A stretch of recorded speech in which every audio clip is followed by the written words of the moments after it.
கதை எழுதி முடிச்ச செல்வராகவன்.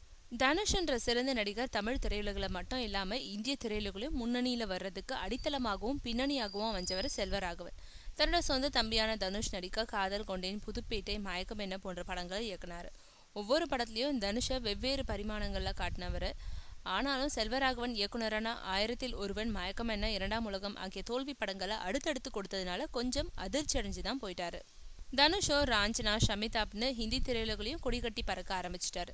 சினிமாவில் வெற்றி தோல்வின்றது சகஜம்தான். அடுத்து இயக்க போகும் படத்துல மீண்டும் பழைய வெற்றியை பெறணுன்ற உத்வேகத்துல செல்வராகவன் இப்போ ஒரு புதிய கதையை எழுதி முடிச்சிட்டாராம். இந்த கதையை அநேகமா தனுஷே தயாரிக்க இருக்கிறதாகவும் செய்திகள் வெளியாகி இருக்கு. தனுஷ் நடிப்பாரா இல்ல வேற யாராவது நடிப்பாங்களான்றதும் தெரியல.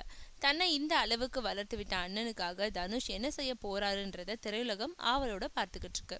தம்பியுடையான் படைக்கு அஞ்சான். யார் யாரோ தம்பின்னு சொல்லி வளர்த்துக்கிட்டு இருந்த தனுஷ் அண்ணனுக்கு கை கொடுக்க மாட்டாரா என்ன?